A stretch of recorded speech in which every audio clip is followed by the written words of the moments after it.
পিঠেলজি, কবি ভবানী প্রসাদ মজুমদার, কণ্ঠে আমি কবিতা দাস। পিঠে নিয়ে রিসার্চ করে পতিত পাবন শেঠ এবছরেই পাটনা থেকে পেলেন ডক্টরেট।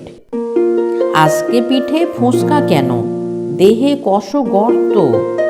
কোথায় পিঠের জন্মভূমি, স্বর্গ নাকি মর্ত? পাটিসাপটার নামটাকে কে করলো আবিষ্কার? কভাজ দিলে ডাইনে বাঁয়ে উঠবে পরিষ্কার। পুলি পিঠের দুই ধারেতে দুটোই কেন লেজ? কোন সে পিঠে দারুণ মিঠে, খেলেই বাড়ে তেজ? কোন পিঠেটা খেলেই ভীষণ বাড়বে মনের জোর?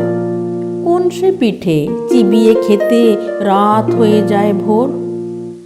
কোন সালেতে সরু চাকলির প্রথম প্রচলন? কোন দেশেতে মুখ সাউলির আদর সারাক্ষণ?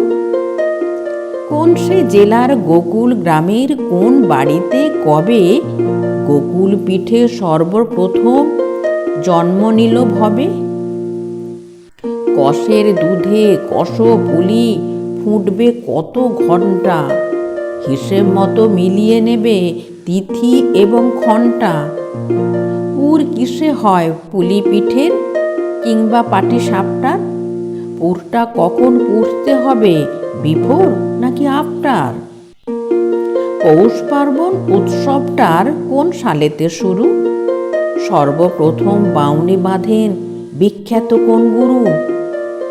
ভাজা ভিজে শুকনো সরস পিঠের কষ জাত, ঝালপুলি আর মিষ্টি পুলির মধ্যে কি তফাৎ? হাজার পিঠের হাজার নিয়ম, হাজার রকম স্বাদ, একটু এদিক ওদিক হলেই সব কিছু বরবাদ।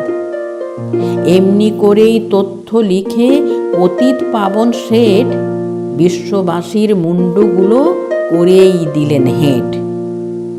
ফিলোজফিতে ডিফিল মেলে, লিটারেচারে ডিলিট, পিঠেলজিতে থিসিস লিখে ডিগ্রি পেলেন ডি পিট।